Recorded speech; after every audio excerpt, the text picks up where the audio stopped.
Et bonjour, ici Sébastien, j'espère que ça va bien. Aujourd'hui, je vais vous parler du jeu The Legend of Zelda Echoes of Wisdom qui est disponible sur Nintendo Switch depuis le 26 septembre 2024.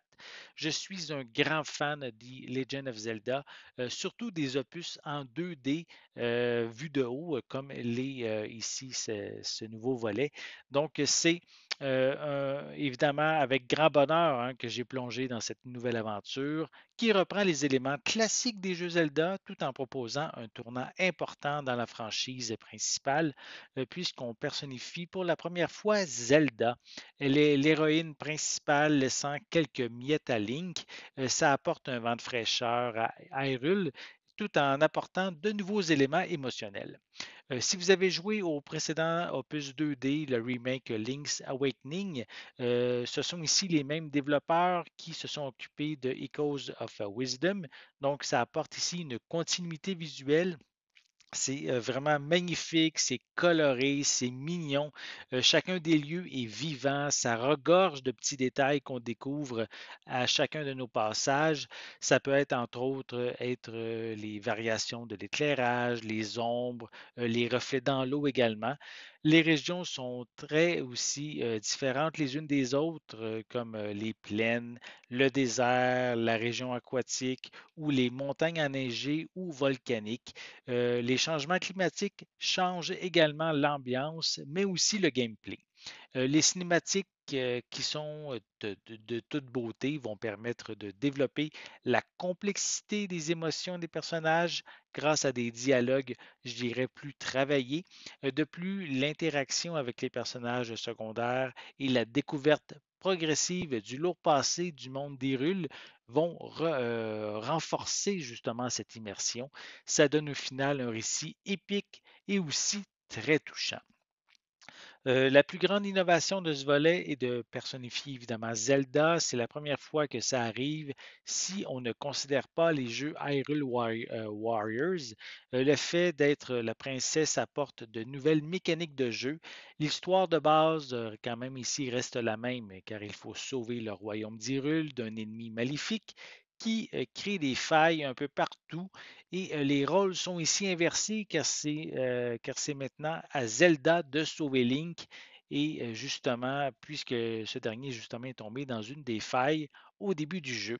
C'est en explorant, en résolvant des énigmes, en combattant et en traversant des donjons qu'on peut justement en venir à bout. Cependant, la manière d'y parvenir change beaucoup. Si Link utilisait principalement son épée, Zelda utilise ici des échos qui sont en fait des copies des objets et ennemis qui l'entourent, qu'elle a rencontrés. Elle peut en dupliquer un certain nombre à la fois selon la capacité des pouvoirs de son ami Tri qui l'accompagne tout au long de l'aventure. Donc, le pouvoir de Tri va augmenter au fur et à mesure qu'on progresse, permettant d'avoir plus d'échos en même temps et ou justement de faire apparaître des échos d'ennemis plus puissants qu'on a préalablement vaincus. Voilà. Donc, Zelda, justement, va le faire avec un bâton que Tri va lui avoir remis en début d'aventure. Il n'y a pas non plus qu'une seule méthode pour venir à bout d'un défi. Les nombreux échos à notre disposition vont permettre à chacun d'utiliser sa propre méthode. Ça rend l'expérience du jeu rafraîchissante tout en restant fidèle à la franchise.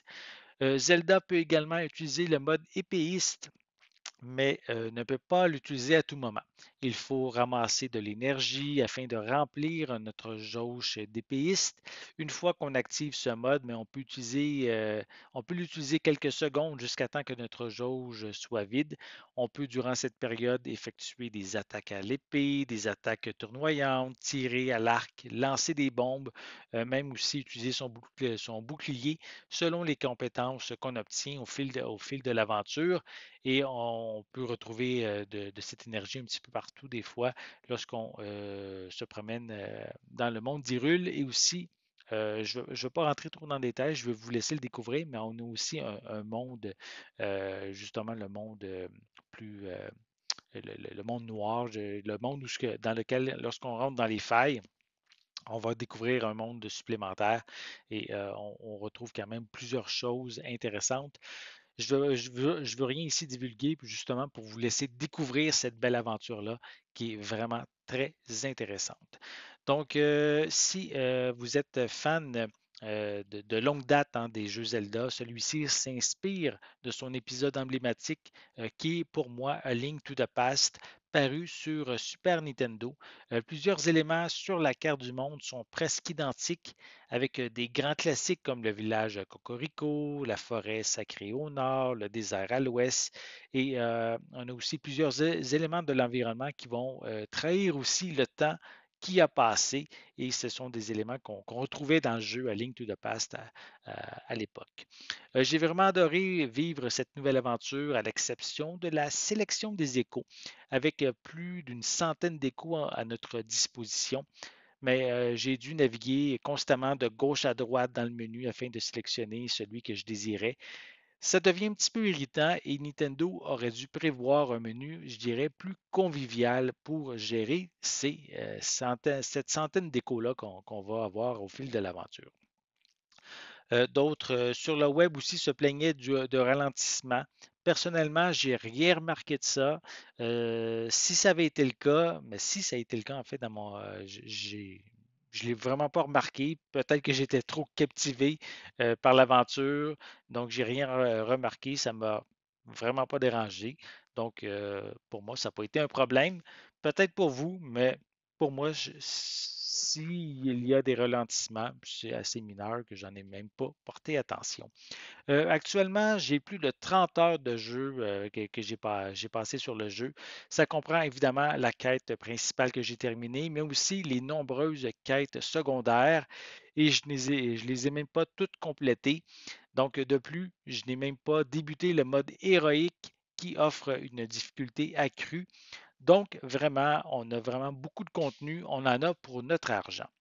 Donc, The Legend of Zelda Echoes of Wisdom est une véritable pépite qui ramène une aventure plus classique dans l'univers d'Hyrule, tout en offrant un nouveau gameplay grâce à la princesse Zelda, un opus qui va plaire autant aux nouveaux joueurs qu'aux fans de la première heure. Vraiment un titre de la franchise qui est marquant, qui apporte vraiment son lot de nouveautés et évidemment un jeu à ne pas rater. J'espère que vous avez aimé cette vidéo. Si c'est le cas, n'hésitez pas à mettre un pouce en l'air, à laisser des commentaires. Dites-moi justement, est-ce que vous êtes fan de l'univers des jeux des Legend of Zelda? Avez-vous essayé ce nouveau volet? Dites-moi qu'est-ce que vous en pensez en dessous dans les commentaires. N'oubliez pas non plus, c'est important, abonnez-vous à ma chaîne afin de rester à l'affût de mes prochaines capsules. Et pour l'instant, je vous souhaite une bonne journée, une bonne soirée et je vais être de retour très bientôt. À la prochaine.